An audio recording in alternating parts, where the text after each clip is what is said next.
Hi, I'm James from Chaosium. I sat down with Jeff Richard, who is the creative director of Chaosium, and we talked about the different types of TTRPG. This is a pretty broad chat, so we stay pretty high level, but I hope you enjoy it. Please remember to subscribe, and thanks for watching.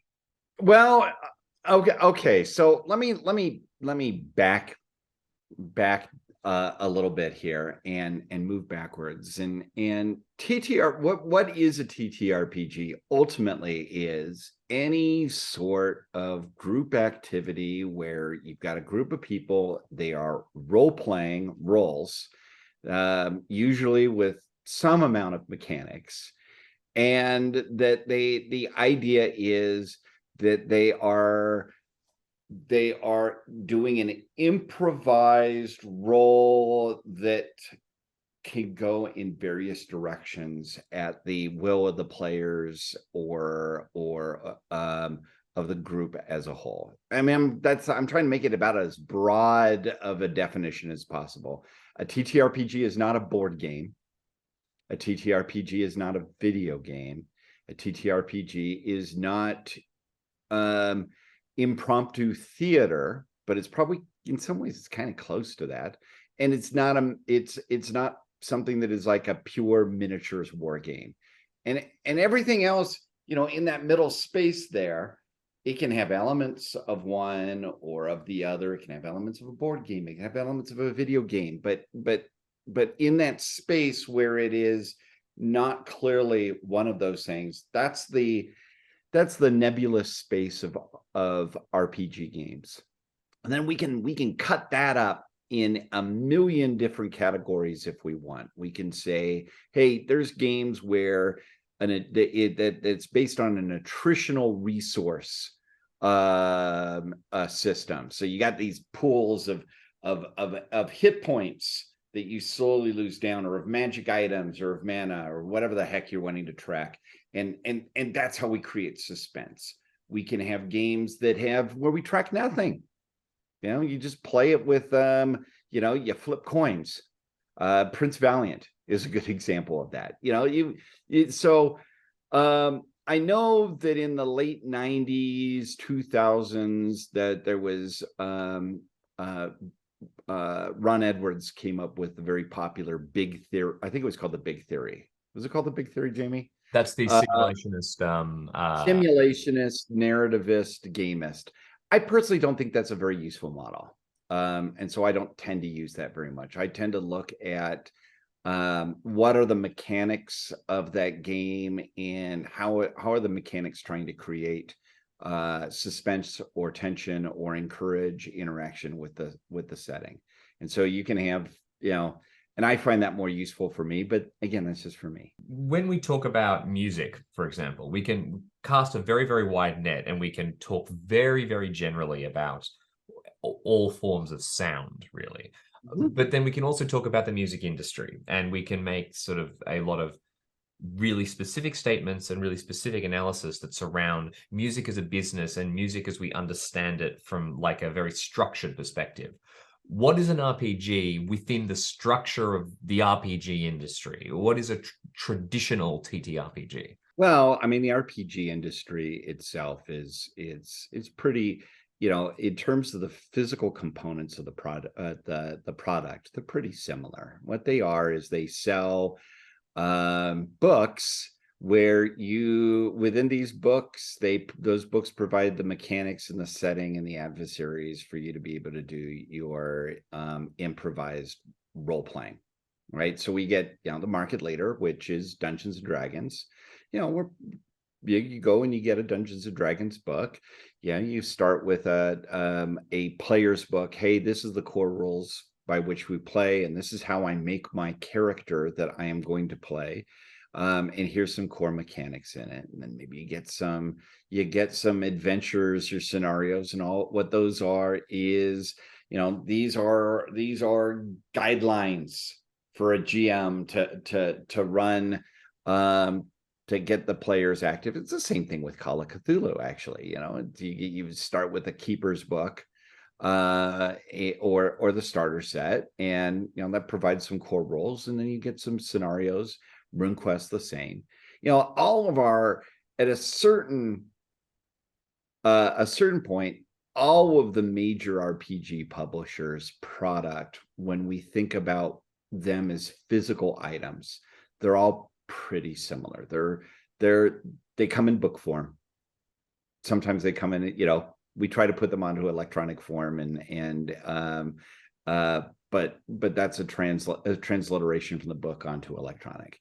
So, that's how I would define what they are. Now, the game experience, though, that can be quite different from line to line and type of game to game. So if we look at that game experience, if you had to divide it up into a couple of main sections, and I understand that this isn't going to capture everything, but if you're pressured for time, you're in an interview format. If you had to put everything in a couple of big boxes, what would they be? Okay, actually, for me, I'd put them into 4 or 5 boxes. I would have games inspired by Dungeons and Dragons. So that's the family tree of Dungeons and Dragons games. Games inspired by RuneQuest and Cthulhu and their family of games. Games that not so big anymore, but games inspired by Steve Jackson, GURPS, and its family of games. And then games inspired by Vampire the Masquerade and its family of games. And then I'd throw an additional thing, which is a lot of indie experimental games that try to come up with new novel mechanics. And we could say Fate is the most successful of those. But basically, I would look at these things as families of games.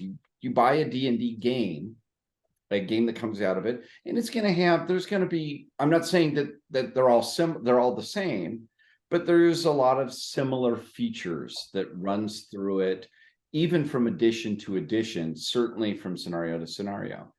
You buy a game inspired by RuneQuest or Call of Cthulhu, and there's going to be some commonality of features and experiences that run through all of these games, and so on. I think it's really interesting that the way that you've divided these different styles is via the family.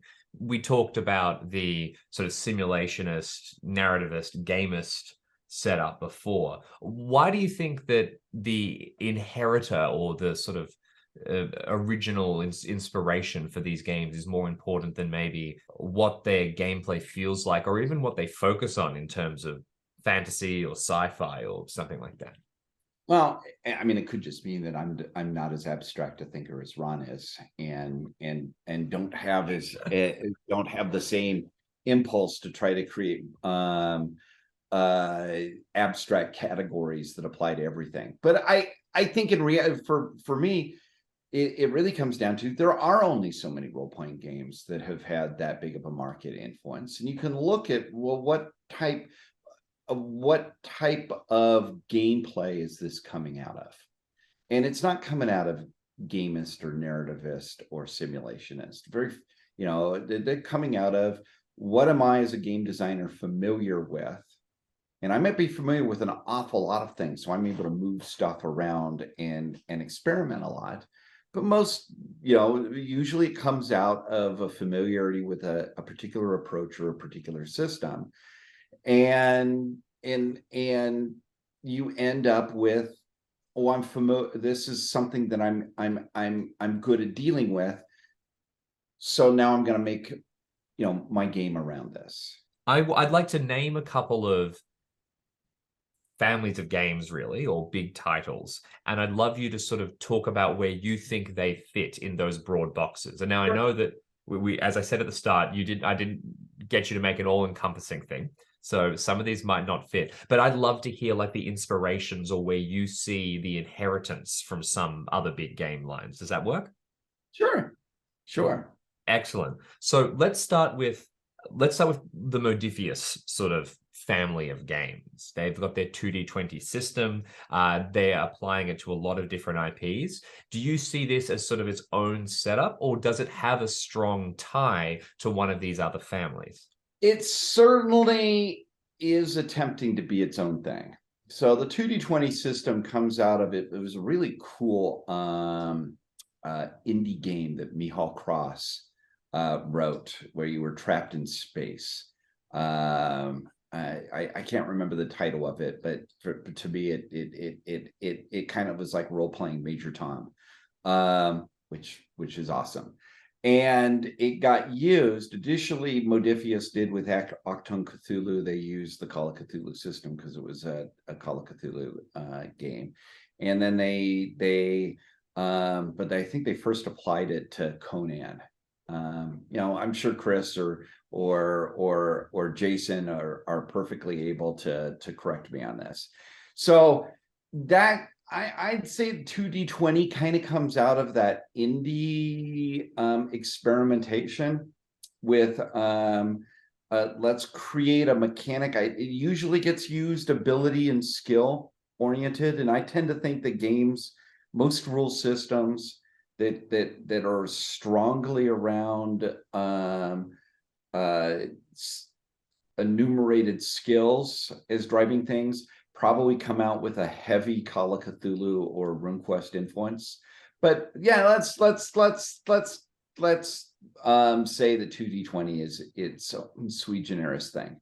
So taking a slightly different approach now, what about something like Traveller? It's been around for a long time, and I think now Traveller's a great one, because Traveller's part of that first amazing generation of games, and that gets us D&D, it gets us RuneQuest, it gets us Chivalry and Sorcery, it gets us Traveller. And so Traveller, all of that first generation of games really are kind of their own thing. Traveller, I don't think has inspired a whole lot of other systems. It's more or less stayed within itself. I'm sure the next thing I hear, some amazing game designer is going to say, Jeff, you're totally full of it on this. My super game was inspired totally by the Traveller rule system.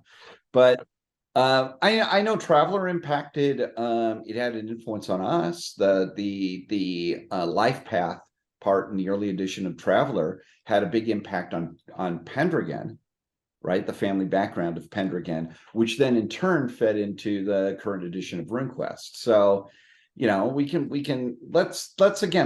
let's call Traveller one of its own family of games, but one that's communicated a lot with certainly a lot with the RQ family. So what's super interesting here is that when you were describing Traveller, then you said it's kind of a little bit from this family and kind of a little bit from that family. Do you see it as perfectly acceptable for one of these RPGs to have multiple sort of sources or existing multiple boxes at once? Absolutely. We just gave an example of how rule systems cross communicate with each other. Third edition in Dungeons and Dragons was heavily influenced by RuneQuest. Almost every horror game out there is influenced either directly or negatively by Call of Cthulhu. By negatively, it's okay. We want to make a horror game. Why aren't we using Call of Cthulhu? And so the game rule system is influenced by it, but more in a way of trying to make sure that it is something that Call of Cthulhu is not. Like negative space in art more than like a negative. Yeah, like a great example of that is Pelgrane's Gumshoe Trail of Cthulhu, which is a great game. But it is doing Call of Cthulhu style investigations while not being Call of Cthulhu and being its own thing. Which is quite different than, say, a game like Delta Green, which is still very much still inside the RuneQuest Call of Cthulhu game mechanic system. So here's a little bit of a tough one for you. What about 7th Sea? And I know that 7th Sea is currently part of the Chaosium suite, John. I mean, 7th Sea is its own thing. It's not actually it has a very indie inspired way of resolving things, and I think John's done it's without a doubt some of John's most amazing stuff. And John did this great game called House of the Blooded back in the longer ago than I care to admit. But games where it's not what we're trying to create a resolution mechanic that is not about how I overcome this obstacle, but how do I move the stories forward. And 7th Sea very much comes out of that.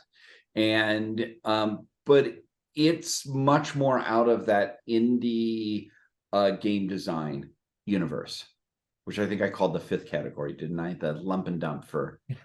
And again, for people watching this who love these games, I love all games. I have my own personal preferences for my own personal style and my own personal enjoyment, but they're all good.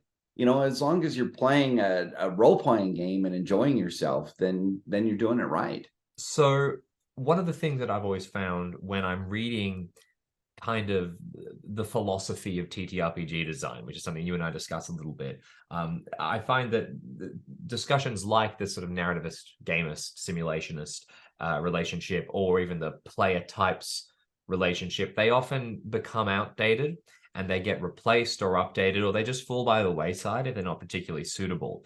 Do you think that if we were to call this sort of idea the Jeff system of classification, do you think that in a couple of years we might be adding to that? Might we say, okay, so there's the Free League inspired, there's the Modiphius inspired, there's this, that? Yeah, if any of these build up, I mean, Free League is trying to do very much the same thing that Modiphius is with 2D20. I don't see a lot of people. I think, I see Modiphius and Free League inspiring a lot of people with the beautiful quality of their products and the amazing artwork and the amazing immersive feel of their books. I don't see a lot of people going in and borrowing elements of their game mechanics on that. That being said, that the West, I think it's called West March style gameplay that you have in Symbaroum and Twilight 2000. Where you're going and you're really exploring an area and developing that. That's certainly very influential, but I'd say that actually comes out of D&D and not out of a Free League system. But again, people could correct me on that. So it's not necessarily that we're going to add other categories as they emerge, maybe if they become super influential, but at this stage, the reason that you broke it into those groups was because the other things really are trickling down from a kind of mechanical inspiration point. Yeah, game designers borrow from each other. It's like music. You go in, you look at the contemporary music of the last 40, 50 years, and you can, you listen to a song and you can get usually a feel for what music that the writer and the musicians were listening to and were influenced by. And the same thing is true in very much true in game design. So, there's always a talk about, the game rules of 20, 30, 40 years ago just aren't as good as the game rules of 30 of now. I think that's nonsense. I actually think that we've gotten better as writers.